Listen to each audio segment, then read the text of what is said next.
So hi, if you are watching this video, then that means we got a foster care placement. Yay! I created and shot this video ahead of time, and thanks to Jolie and Holly, it's being posted within a few days of our first placement. So I can't tell you anything about the placement because it hasn't happened yet for me, but future Tara is really excited and maybe sleep deprived or maybe not. I don't know, you should ask her. But in the past several months, since I first announced that we were going to become foster parents, I have been absolutely overwhelmed by all the sweet and loving and supportive responses we've received to our announcement. It has been just like way beyond what I thought. You guys are amazing. And the comment I hear most often is you guys are wonderful people to do that. And I so totally appreciate the sentiment, but I want to be clear that it does not take any specialness to be able to help kids who are in foster care.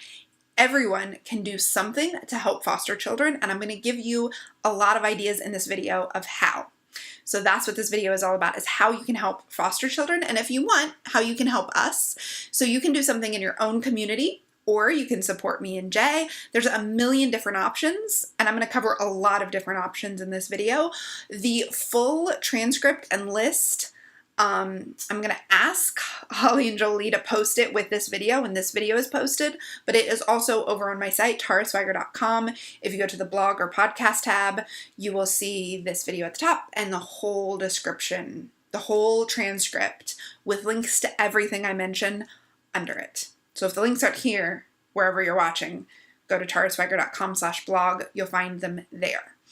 So these ideas, I've scaled them from personal to global, and I want to encourage you to find the option that's going to work best for your life right now, and then do it. The thing is, people tell me all the time, oh, I've thought about becoming a foster parent, it's just not the right time in my life. Totally. It's a big commitment, but there is something available to you right now that you could do to help children or the parents who are fostering them or their biological parents that would help them a lot. So I encourage you to find the option that works best and do it as soon as possible. And when you do, I'd love you to comment below wherever you're watching this video, because that's going to encourage others to find something on this list to do to help others. So your just comment like, oh, I went and donated clothes to that foster care closet, or oh, I got something off the Amazon wish list, whatever. That is going to make this video be seen more often, and people are going to take more and more action. It's not because I want you to all buy me something off my wish list, although I want you to do that too. It's because I want you to go out and make a difference in your own community. So there's going to be personal options, there's going to be global options, there's going to be local options to you, local options to me. So let's talk about it. Before we get any further, I want you to think about, what can you best do right now? Like, how can you best help in your current situation? Is it money? Is it buying money, like buying a gift or donating to a foster care closet? Is it giving of your time by running errands or bringing food? Is it giving of other resources you have, like your experience? Like maybe you come teach me how to entertain a 2-year-old. Decide how you want to help, what resource you have that you would love to give and that feels good to give, and then offer to do it specifically. This I found time and time again in my articles I read about how to help foster parents, which I read a lot of in preparation for this. They all say the same thing. It's so much better when you offer specific help than when you say, hey, just let me know how I can help sometime. So for example, I'd love to come this Thursday after 2 p.m. and help around the house or run errands for you. Which would you prefer? That would be amazing. I will totally take you up on that. Or you can say, I can bring over dinner on Friday. Would you prefer pizza or Chinese? Saying that is much easier for somebody to accept your help than saying, hey, let me know if I can help sometime. Because to be honest, every single person has told me, let me know what I can do to help. Now, my good friends, my best friends, I'm going to say, hey, mama, I need your help with this. And that's a very small number of people I feel comfortable reaching out for help to. And this isn't about me. This is about all the parents you know in your life, whether they are having their own children, whether they're having foster children, whether they're adopting. Giving a specific offer By the way, this goes for people dealing with all kinds of life stressful situations. Like if you have a friend whose mom is going through chemo, offer specific things like I can help you by picking up dinner for you this night, or I'd be happy to go to the grocery store for you this day. As opposed to just let me know when I can help, make a really specific offer. It makes it easy for people to say yes. And if that specific offer doesn't work, you can follow it up with, okay, would another time be better for you? Or would you prefer I do something else? Babe, I am here to help you. Let's get specific. That is the most generous, wonderful thing you could do for anyone going through a big life change. So even if you stop listening right now, you could go help somebody. You could go offer somebody your very specific help. I am sure you know someone whose either parents are ill, children are ill, have a new child in their home because of any life situation, or what's another?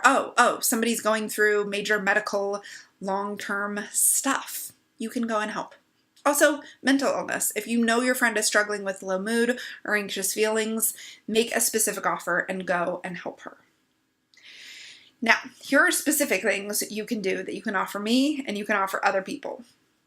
Okay? And by the way, if you have questions as you're watching this or later, just post them below the video. When I can, I'll come back and answer. And maybe other people will step in and help answer as well. So remember, it's going to move from personal to global. The first suggestion for how to help is to help foster parents in the same way you help any new parents. Gifts, meals, babysitting, encouraging texts saying, you got this, you can do this. And by the way, you can do this for any foster parent in your community. I'm going to share more about that in a minute, but I'm going to start with a personal with me so you can help make my own parenting journey a bit easier. This, by the way, is not easy for me to say. I was pretty nervous to even talk about this, but my Starship captains encouraged me to do it. They said, we want to know. They insisted that they want to know what we needed. So here we go. I've created, after your prompting, an Amazon baby registry. So over the last few months, I've added a bunch of stuff to it that I wanted to remember to get. Like my friend suggested these specific bottles, and I read a review of the specific, the car seat we already got, but specific things. And everything from formula to baby strollers to adorable onesies. I kind of feel weird about even talking about it, but my friends have reminded me that every other mother gets to create a registry and have a baby shower where everybody brings gifts. And the thing is that people who become a parent for the first time via fostering, we don't get that. We don't even know what we're gonna have. So right now, as I record this, the registry has things on it from ages 0 to 5. What's gonna happen is when we get a placement, I'm gonna go in there and narrow it down and probably add some things just for the ages of the kids that we have at the time. So the Amazon registry is great because I'm able to easily update it as soon as we know the age and the needs of the kids we're getting. Like, did they come with clothes? Did they come with toothbrushes or not at all? And we have to buy all of the clothes from scratch.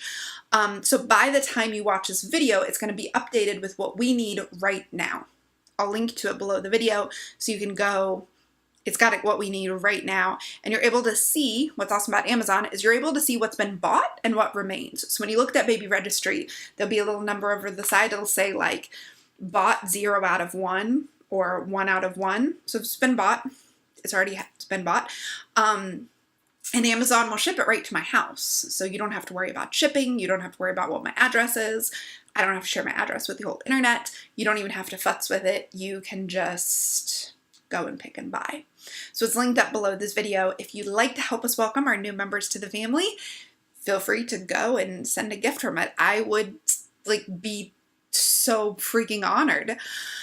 But since foster placements can last anywhere from a few days to 2 years, and they can turn into adoptions, be assured that any personal items you get for the kids, like toys or toothbrushes, are going to stay with them, even if they're reunited with their birth family. So when you're giving a gift to the kid, you're really giving it to that kid. And any big standard items, like sheets or strollers, are going to stay with us for the next placement. And of course, diapers and wipes and things like that are just going to get used up. Those are still a super valuable gift because people, I don't know what I'm doing. And if Amazon isn't your thing, a gift certificate to Target or Old Navy is really going to be used, as the kids usually don't come into care with any clothes.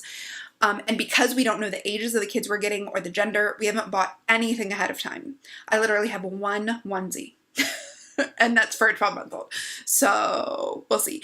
And by the way, Anything extra will be donated to the local foster care closet that is helping us. It's Smile Tri-Cities. I am going to link it up. I recommend you check it out, especially if you're in the Tri-Cities and you know other foster parents. It's very, very cool.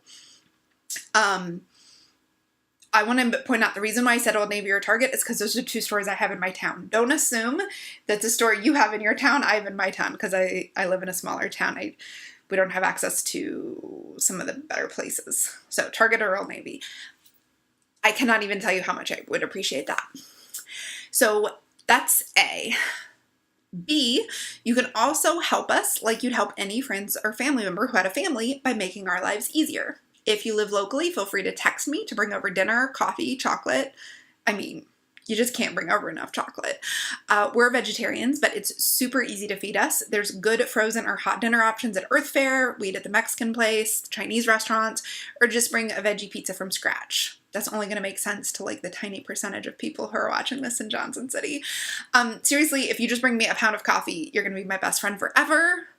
And I recommend you text Jay before you bring something over, so I make sure and have a bra on. C, if you'd like to help us with babysitting, we would super love that, but there are some restrictions about who we can let babysit. So if you would really like to be in this child's life, you can totally be checked out by DCS. It's pretty simple. We can get you the paperwork. It'll let you babysit overnight. And by the way, not just babysit, but just like have a sleepover at your house. So for all you aunties who are listening, that's the thing to do. And you could help other things, run errands or whatever. And I'm pretty sure I'm going to be buried under a pile of laundry, so I'm not going to be offended if you offer to do literally anything. Along the lines of babysitting, I'm going to be totally honest, I have no idea how to entertain kids at any age.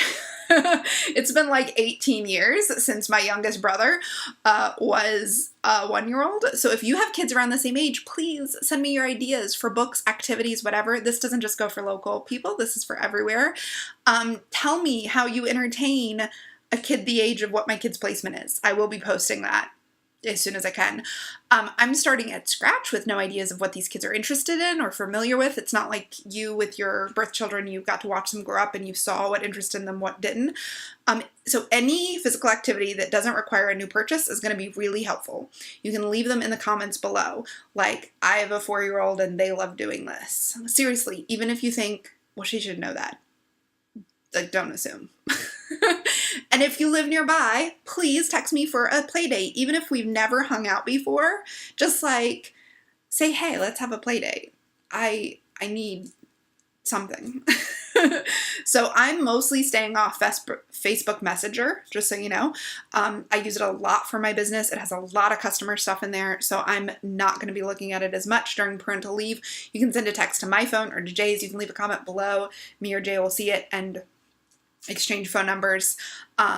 So if you don't have our number, just leave a comment below. The last way you can help us is my business pays 100% of our living expenses, and I'm taking a bit of parental leave from my public-facing side of my business.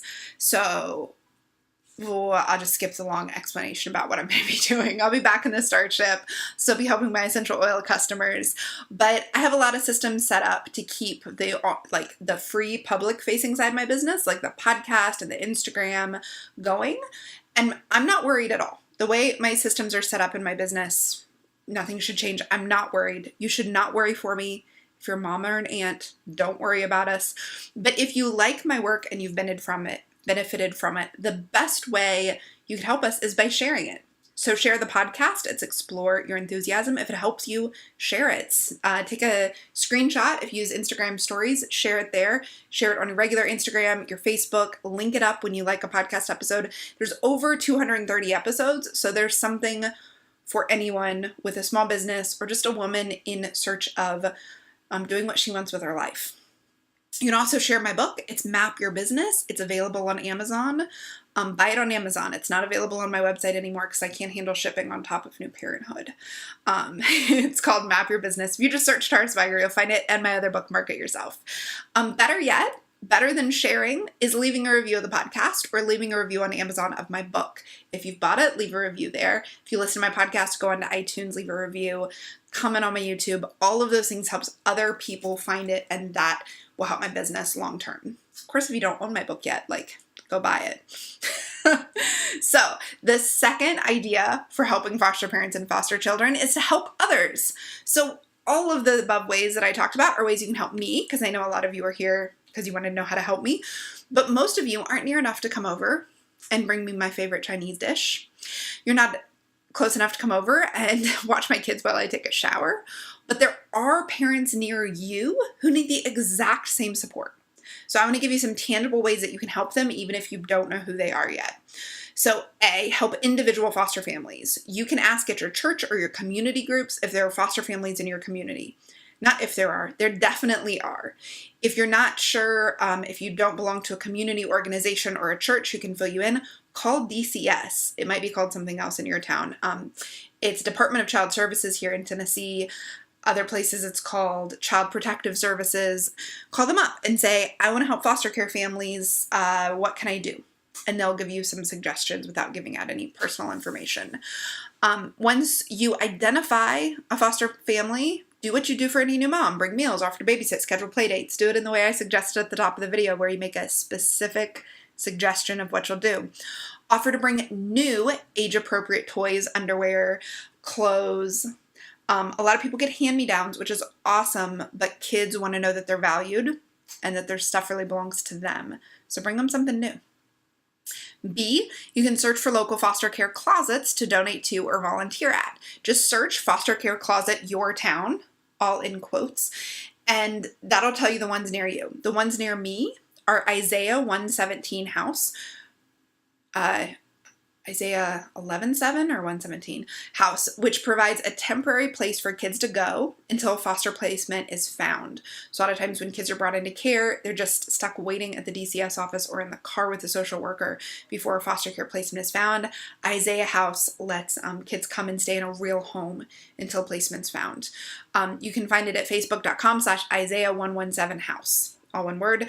And there's also the Smile Tri-Cities Closet, which is facebook.com/Smile Tri-Cities, all smelled out. That is a closet that when you get a foster care placement, you text them. They put together a package for your specific age and gender with diapers and clothes and underwear and toothbrushes and toys. And then either they bring it to you or you can go pick it up. It's amazing. There are foster care closets like this in every town, often associated with a church. C, donate to national groups that provide for foster care children. So there are a lot of groups that give book bags and toothbrushes and hygiene supplies to foster children. So one is Together We Rise, and it's togetherwerise.org. You can donate money or you can donate stuff to them, and they get it to kids who need it. So those are all ways you can give to foster parents. The third thing I want to talk about is a way that you can help kids who have been in the system.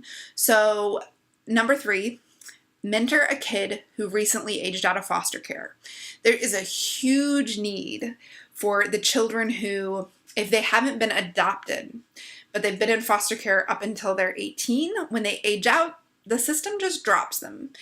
It involves no diapers and no change to your home life for you to mentor someone who's aged out of the foster care system. They often have zero family support, or the biological family support that they have isn't safe or supportive, which is why they were in foster care to begin with. So Big Brothers Big Sisters of America is an option to consider. The program isn't specifically for foster children, but it reaches at-risk children and youth. You would be doing an amazing, amazing thing if you become a big brother, big sister. I actually went to the I'm thinking Boys and Girls Club. You can, so Big Brother, Big Sister, where you can mentor kids. You can also donate or volunteer at the Boys and Girls Club of America. When I was a kid, I used to go to the Boys and Girls Club in the summers where my parents worked, and it was like a fantastic, wonderful place. You can also search for your programs in your area. If you are in the UK, like I know many of my friends are, you're thinking, well, I don't know what Big Brothers Big Sisters is here, because that's an American thing. Search for mentor foster kids aged out, or foster care aged out. There are tons of organizations. Google is your best friend. You can also search foster care mentor program.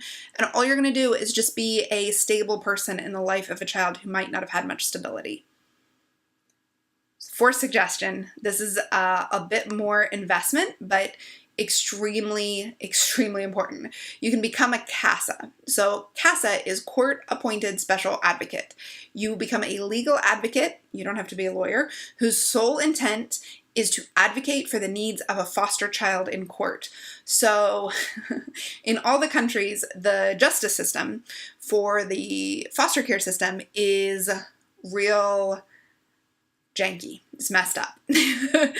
So the numbers for the program, the CASA program, speak for themselves. Kids with CASAs, court-appointed special advocates, spend an average of 8 months less time in foster care. They're more likely to be adopted. They're half as likely to re-enter foster care. You know why? Because there's a legal advocate for their needs. Because DCS, or whatever your child protective services is in wherever you live, their job is to help reunite child with biological family. Foster care parents' job is to parent the child while they're in care. There is no, without a CASA, there's nobody who's there legally just for the kid. The kid has a social worker who cares deeply about their best interest, but they work for DCS. So the CASA is just there for the child. Like I said, they're more likely to be adopted, 8 less months, less time in foster care, and they're half as likely to re-enter foster care. They're less likely to be bounced from home to home. So you can go to casaforchildren.org. I have the exact link that tells you what it means to be a volunteer. It's a volunteer job. You just have to kind of show up to get to know the kid and to go to some court dates. It's much less intensive than parenting a child in your own home, but it's incredibly important for the future of these children.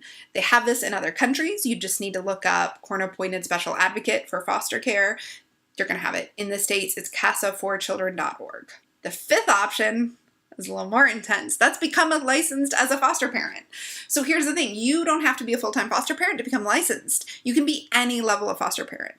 And I didn't know this before I started researching it. You can decide just to do respite care. So respite care is basically when something comes up in the foster parents' lives. Either they're going out of town, maybe a parent died, maybe they just need a break because it's a super intense situation. Maybe something happened with some other children, whatever. They need the foster child to go someplace else for a period of time. So basically you become kind of a short-term babysitter for 2, 5, 7, 14 days for other foster parents. But you need to go, if a foster child is going to spend, and this is a Tennessee law, it's different in every state, more than 2 nights in somebody's homes, they need to be a licensed foster parent. So that means if, heaven forbid, something happened to our family in Ohio and we needed to go to Ohio and we didn't get approval to take the child with us, they would need to spend the night with somebody here in Tennessee. It would have to be a licensed foster parent.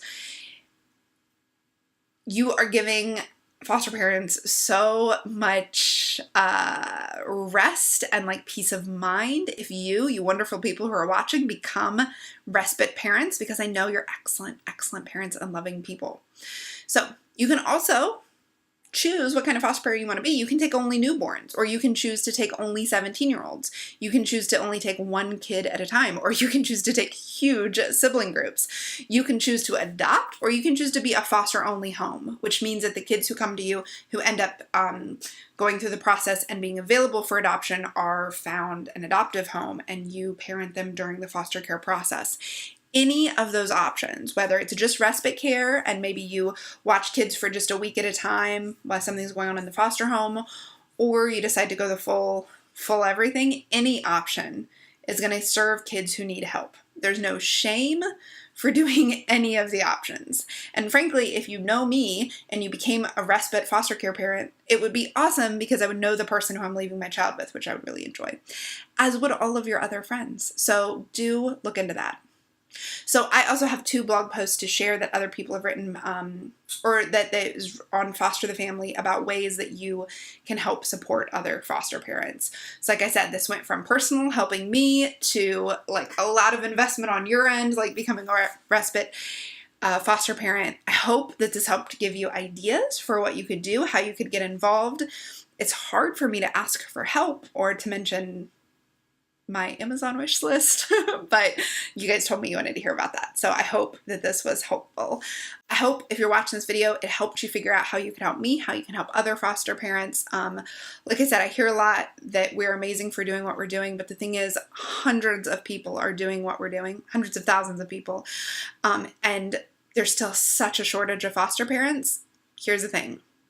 You don't have to become a foster parent to help close the gap. You can just support the people who are able to do it and make it so that they don't get burnt out and don't leave the system. And you do that by supporting them in all of the ways that you wanted support when you first became a parent, and all the ways that you would want support, you know, if your kids were doing it. So thanks so much for being here. Thanks for watching, and wish me luck.